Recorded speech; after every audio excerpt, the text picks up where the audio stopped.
Okay, people, next up, it sounds like Toei Animation have been smoking that good. Because with this next article, more so I should say Shueisha in general, they were talking about Dragon Ball Superhero, and apparently one of the questions that they asked themselves is, did Dragon Ball Superhero change the history of Japanese animation? Basically, they're trying to hype it like if Dragon Ball Superhero just ushered in the 3D CG era, which it did. Like, honestly, they're talking as if it's the reality, but people probably won't want to accept it because most people are looking at it like, oh, it was a dumb Dragon Ball movie that was in theaters. Like, people that are not Dragon Ball fans, like, dumb Dragon Ball movie in theaters. They don't realize that Dragon Ball, ever since it blew up back in the day, you know, biggest thing, inspired all these other series, Naruto, all of them. Like, Dragon Ball pretty much has been the measuring stick. And I'm going to show you an example right now because you're probably thinking like, huh? Well, for starters, Toonami, it was Dragon Ball that made it blow up back in the day. It was a measuring stick. They didn't know it at the time. They was just trying some shit, but Dragon Ball Z blew it up. Probably like, okay, whatever. That's no big deal. It was just, that's what happened. Then anime movies were not really a thing. Nobody was watching really anime movies in theaters. Occasionally they would put like classics out in select theaters, but there was no anime big films, theatrical releases, or none of that. Boom! Toei Animation come with Dragon Ball Battle of Gods, the first Dragon Ball movie in many years, back in, was it 2012, 2013, somewhere around there,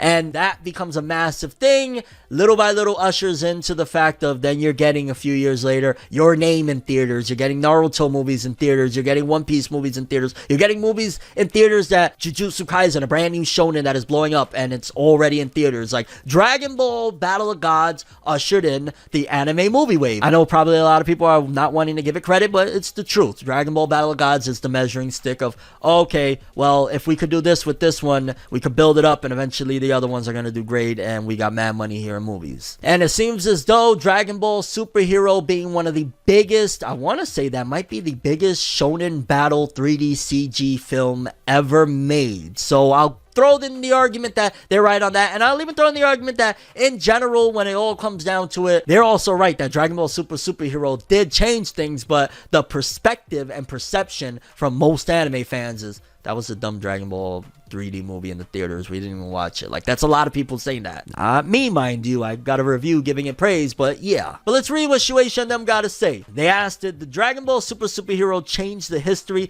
of Japanese animation? The reason why it is said that Pixar's polygon look animation is starting to see its limits because Dragon Ball Superhero's here. Yeah. They said the biggest benefit that digitization has brought to animation production, it is shooting and the introduction of 3D. We asked Mr. Morihiro Hayashida of Toei Animation about the current state of the introduction of 3D into anime. So Shueisha was asking somebody from Toei, will Dragon Ball Superheroes change anime? From what we heard so far, it seems that Dragon Ball Super will cost a lot more than a completely hand-drawn production. Is it possible to use it to create a series or a new movie? Yo, they baiting straight into it. What we made this time is exactly assets equal assets. And since there are many things that can be used as they are in the future, it should be possible to reduce production costs. Essentially, me telling you right now, this is confirmation, whether it be the web anime or the TV anime's return, you are getting a Dragon Ball 3D anime. This right here literally said, what we made this time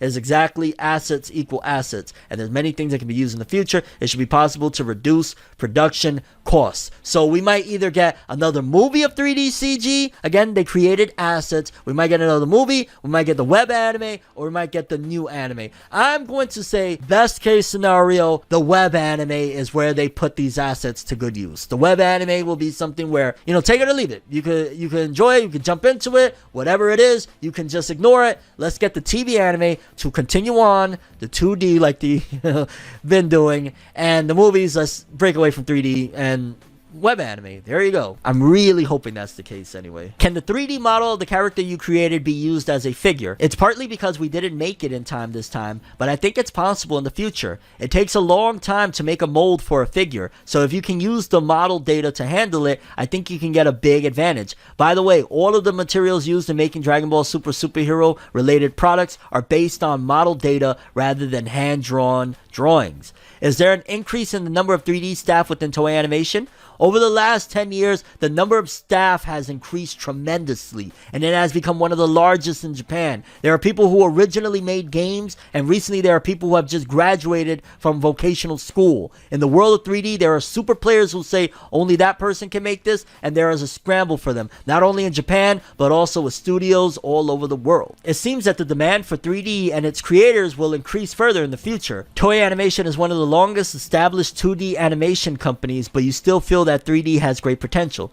I think it's an area with a lot of potential. This time it took quite a bit of time and money, but as the performance of computers and software improves, the things that can be done will expand, the speed will increase, and the cost will decrease. So I have high hopes for that as well. I thought that whether or not we could continue to create many cell look works using 3D would depend on how Dragon Ball Super Superheroes would be judged, but it has received quite good reviews all over the world. Dragon Ball has earned the highest points in the history of major movie rating sites in each country. From this result, I feel that Dragon Ball Superhero has become an epoch, making work that has the potential to be a major turning point in anime. So basically, Toei and Shueisha are talking back and forth about Dragon Ball changing anime, being historic, and once again just confirming, if you didn't like 3D CG in your Dragon Ball, you better get used to it. It was a massive hit. They're taking in all the feedback. They're running with it. Like, they probably don't even care that Dragon Ball Superhero wasn't that successful in Japan opposed to like Broly, because they're like, well, we lost sales in Japan, but we made up for it and then some worldwide. Let's go with the bigger number. But I'm very curious what you guys think. First of all, I want to ask the big question, because it's definitely seeming like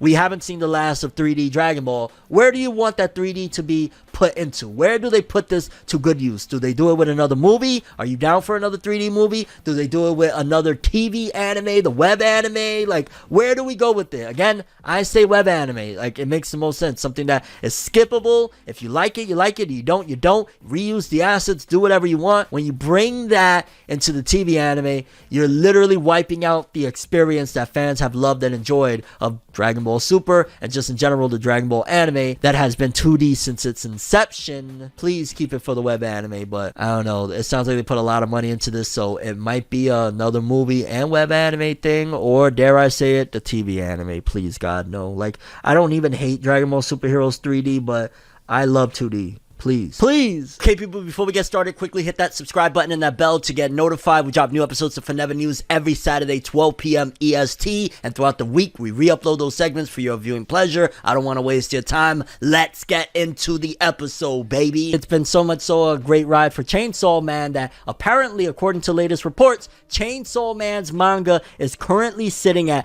23 million copies in circulation, which is a massive...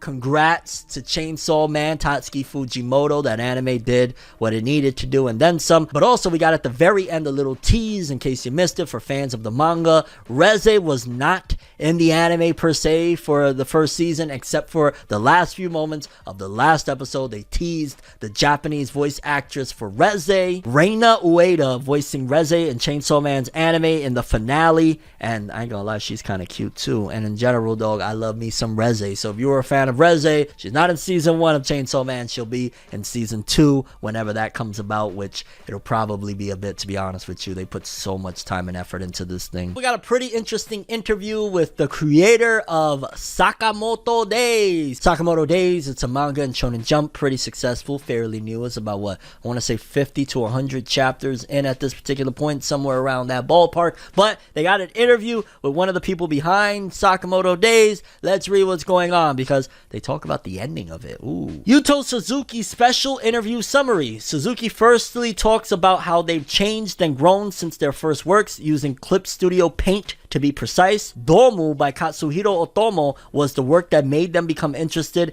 in pursuing a mangaka career. Takahiko Inoue from Slam Dunk or Hiroya Oku from Gantz are other mangaka that have influenced their career. Yo, they got some pretty good influences. And in terms of movies, Suzuki loves Christopher Nolan. Suzuki didn't think the one shot would ever become a series, and they have always loved thinking of absurd action stages. As for Sakamoto Days' ending. Ooh. Suzuki confirms they have clearly planned the conclusion of the series, so it's already planned out. And Suzuki lastly thanks readers' support that has made the series reach 100 chapters. Wow, it's reached 100 chapters. I thought it was like 75-ish. And hopes people keep showing their love for the series. When that gets an anime, there will be a lot more fan base. I could already see it because Sakamoto Days is dope. It's enjoyable. It's early, and a lot of people are praising it. I think once the anime comes around and people get a little bit more invested, like, because the promo art, honestly, is not going to really sell you. It's what looks like a middle-aged old fat dude, and it's not really like enticing. It's the story, the characters that'll get you in. But that's dope to know that Sakamoto Days, if you are interested, the author has the conclusion planned out. So for better or worse, we know it's there. Such an odd, unique, yet I'm so unique, and you're looking at me. If the walls could talk, they would probably read bleak, and I'd probably say, bitch, get the fuck off me.